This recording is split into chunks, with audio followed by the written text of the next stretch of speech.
Let us see the next question.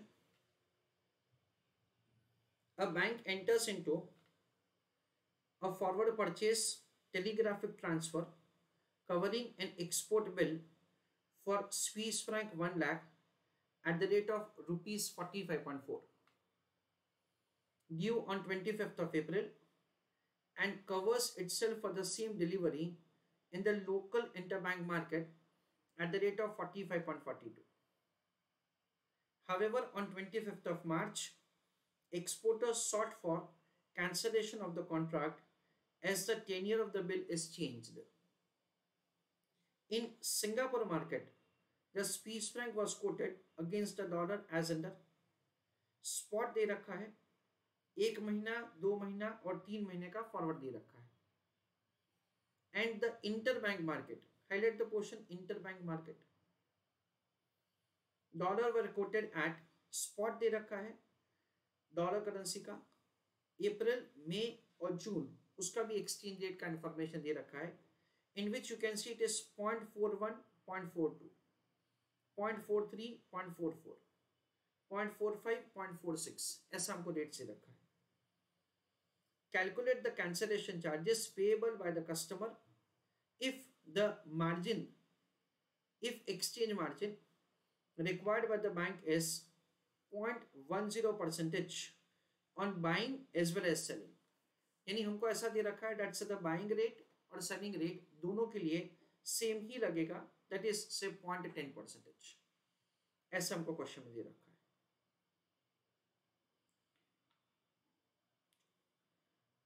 So I request all of you to go through the question first of all, फिर हम लोग discuss करते हैं कि कैसे करने का.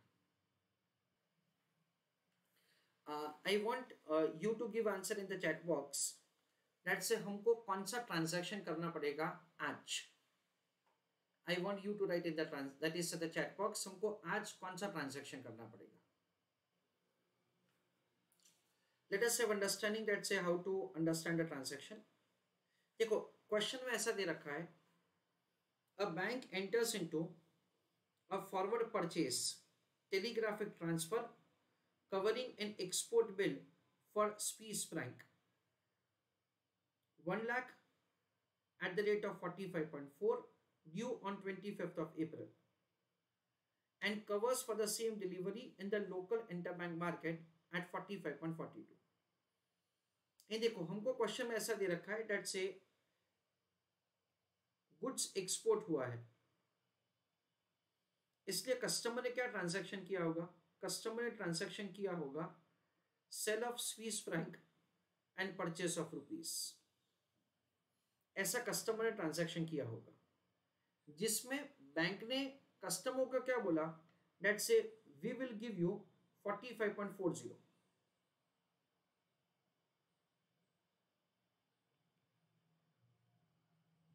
अच्छा, वी अंडरस्टैंड दैट से द बैंक का ट्रांजैक्शन क्या होगा, बैंक का ट्रांजैक्शन होगा sale of rupees and purchase of Swiss franc. यानी कि बैंक कस्टमर को क्या देगा 45.40. बैंक ने फिर इंटर बैंक में ट्रांजैक्शन क्या किया वो हमको क्वेश्चन में दे रखा है. बैंक ने इंटर बैंक मार्केट में of course we understand that से यहां से वो स्विस फ्रैंक खरीदेंगे तो इंटर बैंक मार्केट में बेचेंगे. So it is sale of Swiss franc and purchase of rupees. और उनको वहां पे 45.42 का रेट मिला, तो यहां पे उनको रेट मिला 45.42 रुपीस पर स्विस फ्रैंक. यानी हम लोग ऐसा समझते हैं कि बैंक ने जब कस्टमर उनके पास आए ना, तभी बैंक ने देख लिया कि मार्केट में क्या रेट चल रहा है.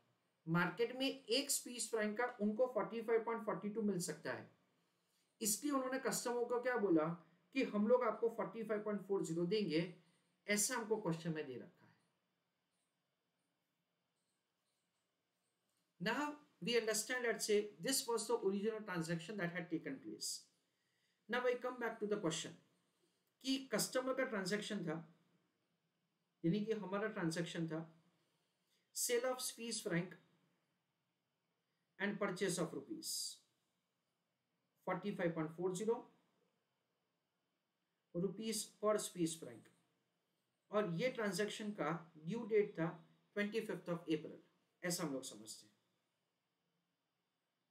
अच्छा, now so let us come back to the point. A bank enters into a forward purchase telegraphic transfer covering an export bill for Swiss franc 1 lakh at the rate of 45.4 due on 25th of April and covered itself for same delivery in the local interbank market at the rate of 45.42. However, on 25th of March, highlight the date, on 25th of March, exporters sought for cancellation of the contract. उन्होंने क्या बोला कि मुझे अभी मेरा original contract cancel करना है।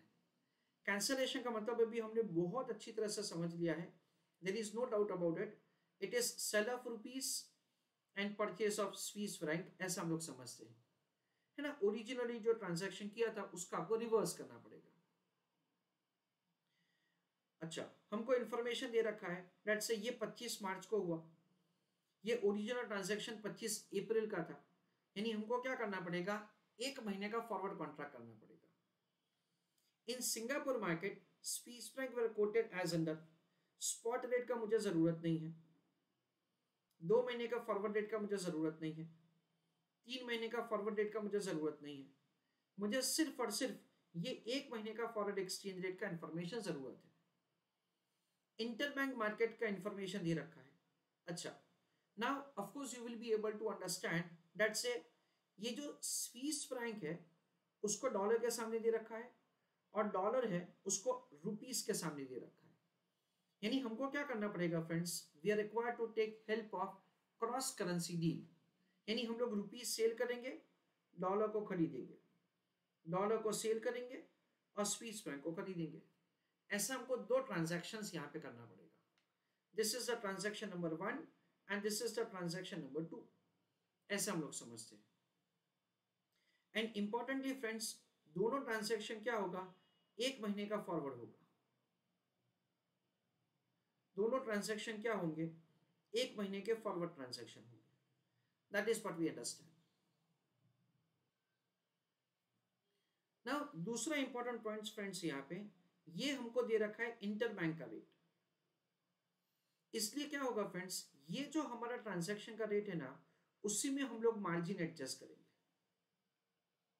हम लोग यहाँ पे मार्जिन एडजस्ट नहीं करेंगे क्योंकि ये हमको इंटरबैंक का रेट नहीं दे रखा है। That is a small important point. We understand at the sell rupees करके जितना भी रुपीस हमको पे करना है, फॉर एग्जाम्पल टाइम पास के लिए बोल रहा हूँ मैं, सपोज ये फाइनल आंसर आता है 43, यानी क्या हुआ, 43 रुपीस पे हम लोग स्विस फ्रैंक को बाय करेंगे, 43 रुपीस पे हम लोग स्विस फ्रैंक को बाय करेंगे, उसको सेल करेंगे एट 45.4, तो उसका जो डिफरेंस होगा वो हमारा गेन हो जाएगा। और सपोज कि यहाँ पे टाइम पास के लिए 47 पे अगर हम लोग स्विस फ्रैंक बाय कर रहे हैं तो उसको 45.4 में हम लोग बेचेंगे और उसका जो डिफरेंस है उसका अपना लॉस हो जाएगा। ना one more point you can understand at से, ये जो सारा इंफॉर्मेशन है उसका कोई यूज ही नहीं है। All these information have been that is provided just to misguide us, यानी unnecessary थोड़ा इंफॉर्मेशन डाल के रखते हैं वो लोग। एंड वी अंडरस्टैंड एट से ये जो इंफॉर्मेशन है उन सब का भी कुछ मतलब नहीं है। These information are useless.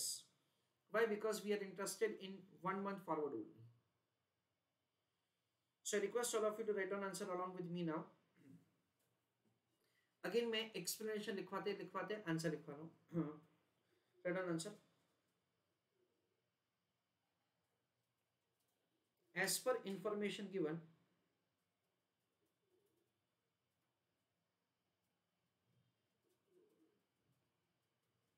comma,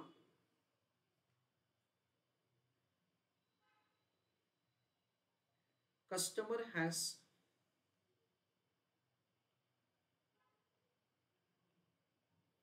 exported goods and it has entered into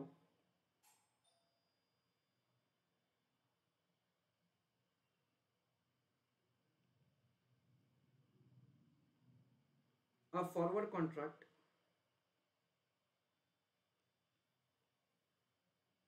for 25th of April,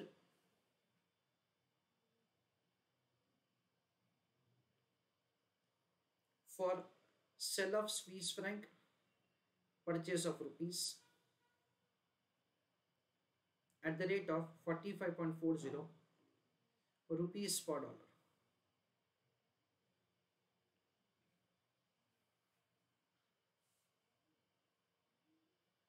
With paragraph write down.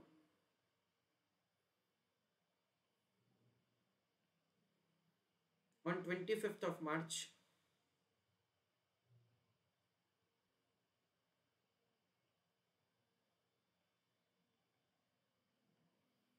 original forward contract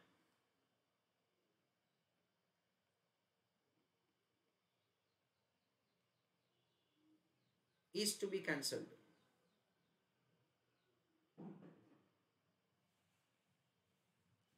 Full stop.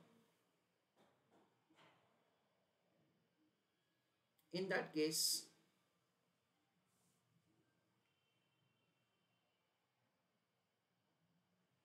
reverse of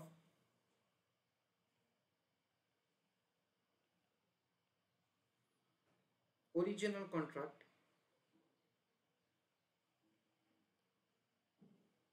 is to be entered upon.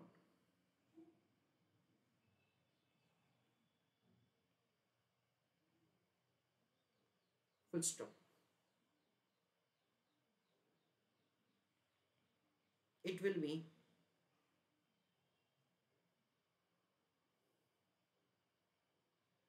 sell rupees, purchase dollar,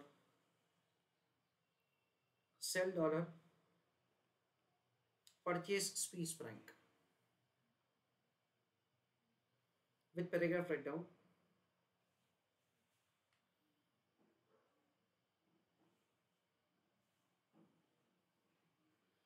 In above transaction,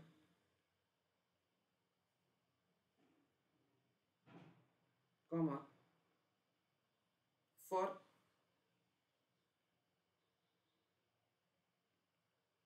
conversion of rupees into dollar, comma,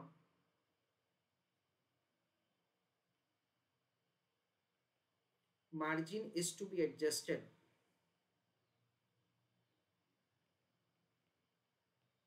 because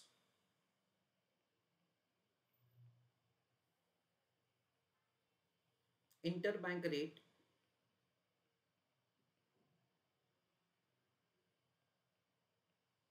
is provided to us.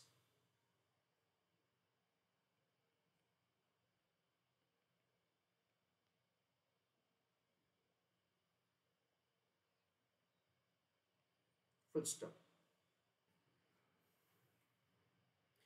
Friends यहाँ पे मेरा गलती हो गया है, 45.4 rupees पर Swiss Frank है. I am sorry. Okay,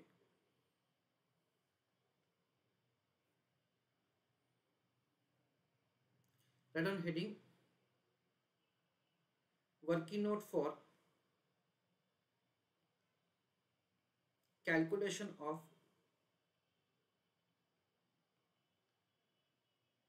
applicable exchange rate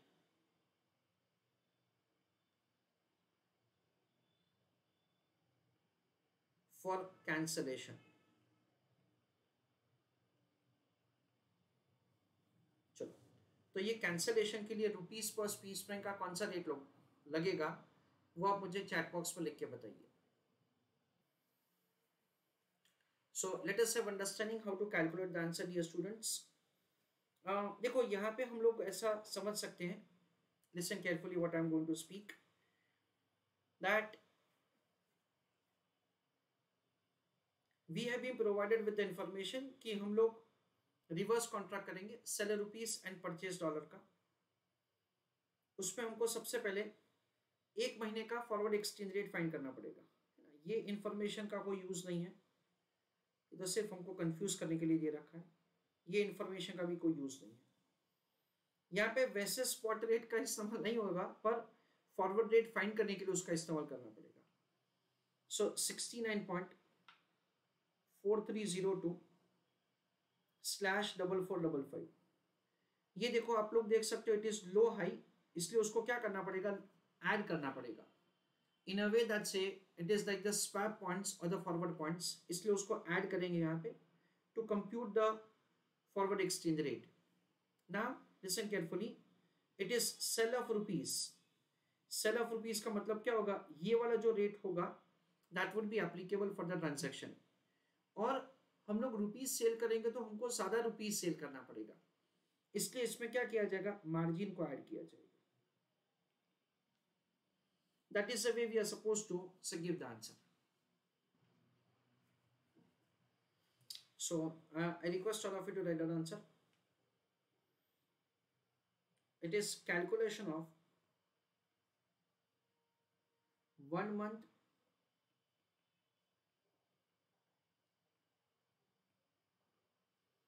forward exchange rate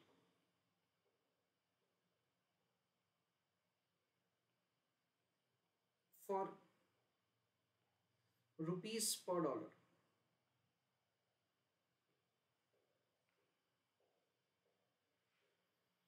तो ये वाला रेट है 69.4302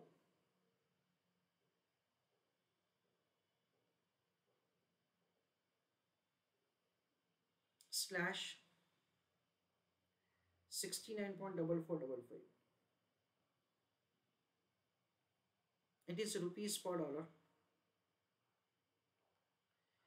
अभी इसमें क्या किया जाएगा, एक महीने का जो फॉरवर्ड पॉइंट्स है वो ऐड किया जाएगा।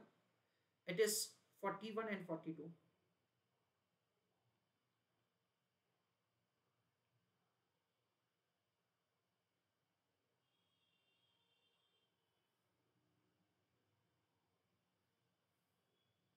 So 0.4302 plus 0.4100, that comes to 69.8402 slash 4455 plus 0.42 8655, so 69.8655। it is rupees per dollar।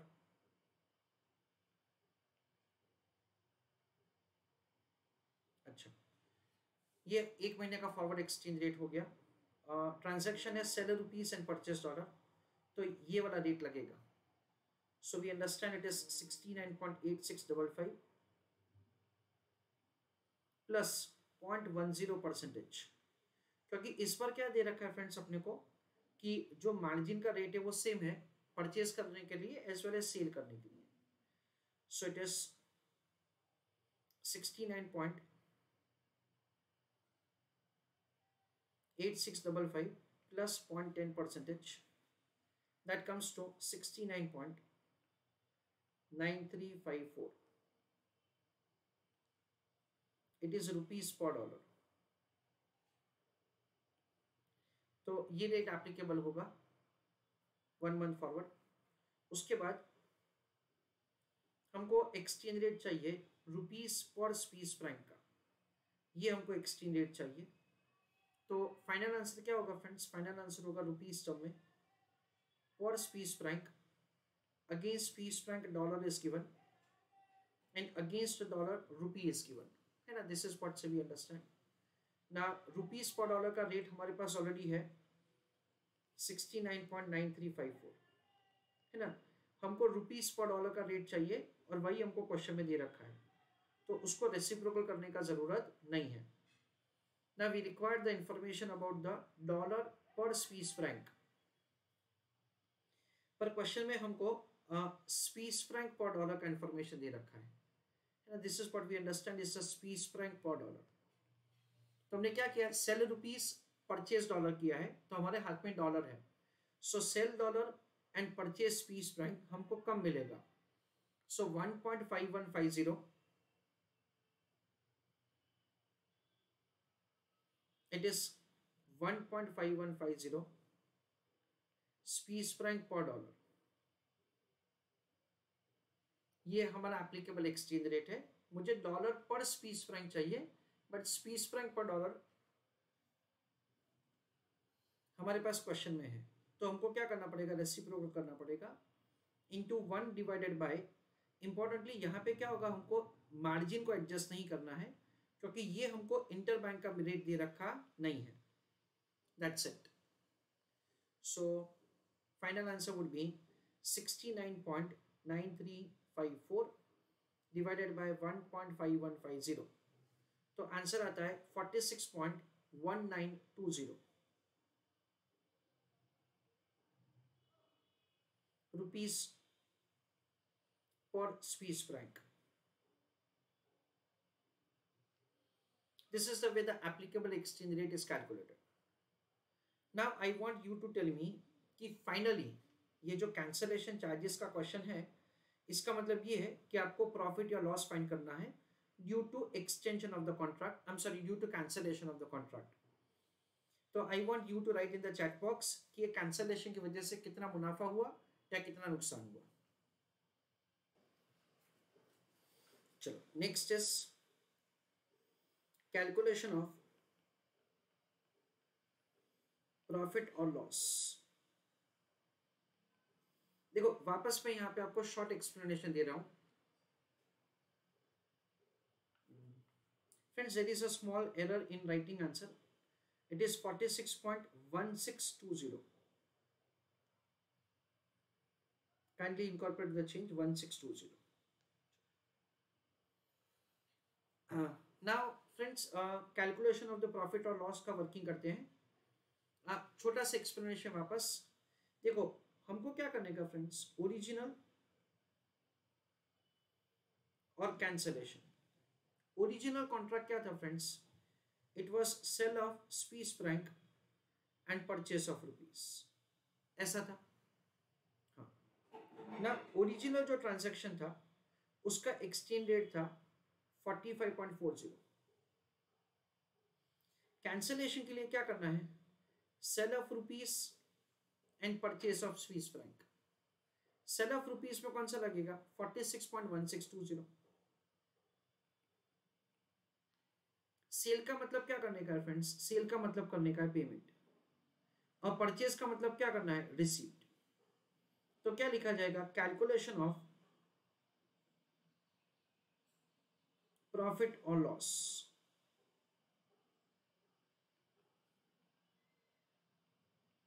$45.40 minus 46.1620. ये जो भी डिफरेंस है उसको क्या किया जाएगा, हम लोग अमाउंट से मल्टीप्लाई करेंगे. What is the amount for which the transaction is entered upon, it is 1 lakh Swiss franc. So multiplying with 1 lakh. So 45.4 minus 46.1620, जो भी डिफरेंस है, into 1 lakh. That comes to 76,200. And we understand that you have to pay more, so there is a loss.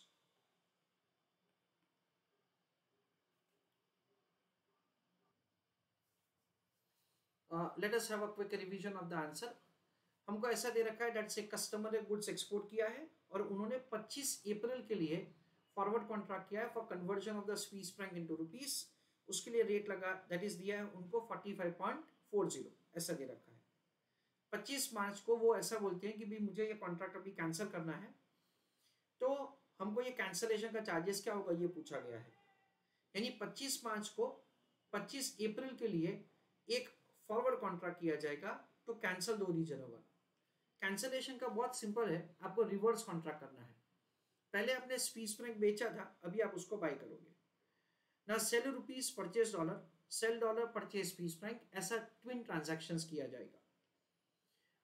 फिर हम लोग ऐसा समझते हैं, listen carefully, that say sell rupees and purchase dollar, उसके लिए मार्जिन लगेगा. तो ये जो ट्रांजैक्शन है से उसमें हमको मार्जिन का कंसिडरेशन लेना है. एक महीना का फॉरवर्ड एक्सचेंज रेट हमने कैलकुलेट किया, taking into account the forward points और स्वैप पॉइंट्स. उसमें हमने मार्जिन एडजस्ट किया. उसके बाद क्रॉस करेंसी का rate, and then say we have calculated the profit और loss. That is what we understand. Original transaction तो उसमें परचेज रुपीज था यानी मिलने वाला है, और कैंसलेशन में सेल रुपीज यानी पे करने वाले हैं। पे ज्यादा होगा इसलिए देयर इज अ लॉस, ऐसा हम लोग समझते हैं। Friends, just I want to inform you one thing that say in one of the answer, ये जो एक महीने का फॉरवर्ड एक्सचेंज रेट है ना, वो इस हिसाब से भी सी इंस्टीट्यूट ने कैलकुलेट किया था 69.4100 स्लैश 69.4200। मैं क्या कहना चाहता हूं पता है फ्रेंड्स, उन्होंने क्या किया, ये जो है ना वो पूरा का पूरा इसके साथ रिप्लेस कर दिया, ये जो है उसको पूरा का पूरा इसके साथ रिप्लेस कर दिया। So that is also the way you can write answer. और उसी क्वेश्चन में उन्होंने ऐसा भी बोला है कि हम लोग ऐसा भी आंसर कर सकते हैं जो हमने किया है अभी। This is what's applicable every time the way we have done, and this is also the way we can do it say in certain situations like this. मेरा सजेशन ऐसा है, let's say always follow this method instead of going with this method. Just I'm informing to you that say this is the way you may find that say certain institute publication answer has answers, but that is not something that say they follow consistently. So I suggest not to follow that.